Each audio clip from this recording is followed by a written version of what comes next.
Hi, and welcome to UBC's Next Big Thing. I'm Rosemary Jean Thompson. Glad you could make it today. Our guest is Dr. Barb Pesut, and you are an associate professor here at the University of British Columbia.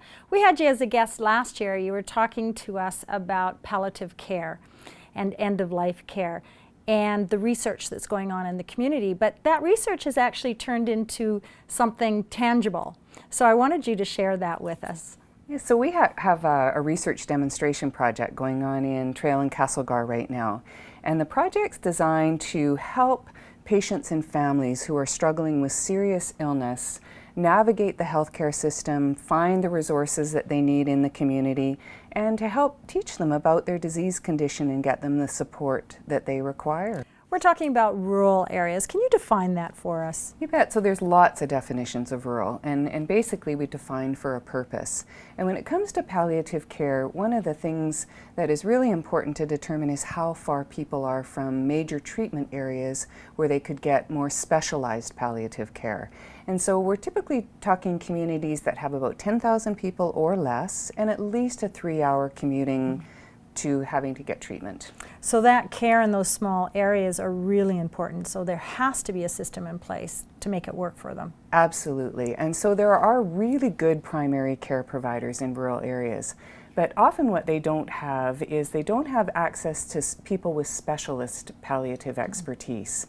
And so in our project, they have a nurse navigator that comes into their home every week who has bereavement skills, is an expert palliative nurse, and they have backup by an expert nurse practitioner who has palliative expertise and a family physician who also has palliative expertise. So they have a whole team within the community. The service itself is guided by a 21-member advisory committee drawn from all different aspects of Trail and Castlegar who give input into the project, guide the project.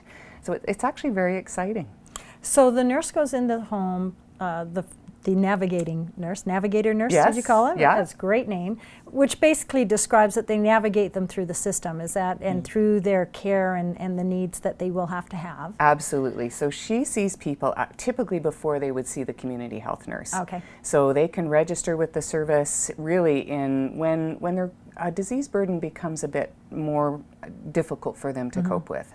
And so they can register on the service. She goes in weekly. She does an assessment of the family caregiver needs. So she has a tool where she systematically reviews the types of needs that they might have and then addresses those actually in the context of the visit. She also tracks the patient's quality of life using an instrument where they're actually able to tell her what's going well and what's not going so well. It's a very holistic tool, and then based on that, she uniquely tapers her care to their needs. So how has the project gone so far? You know, it's amazing. As I look, we have, I believe there's 19 participants on the service right now, and we're still actively recruiting. And we have quite a bit of data on what's going on, and what we're really showing is that she is able to very strategically target what people's needs are and to do all kinds of advocacy work to get them the types of services they need in the community. What do you think it's doing for the family themselves, knowing that this resource has been there and just supporting them through what can be quite a challenging time? We've already had some interviews with family caregivers who actually have already lost their loved ones.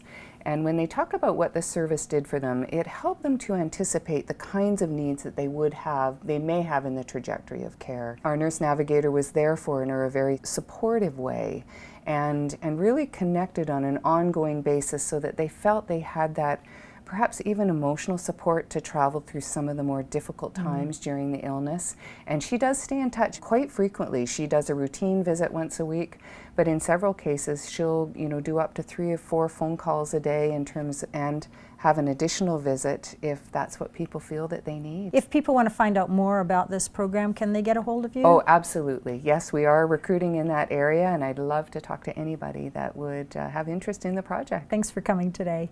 Thank you for having me. That wraps up this edition of UBC's Next Big Thing. Until next time, I'm Rosemary Jean Thompson. Have a great day.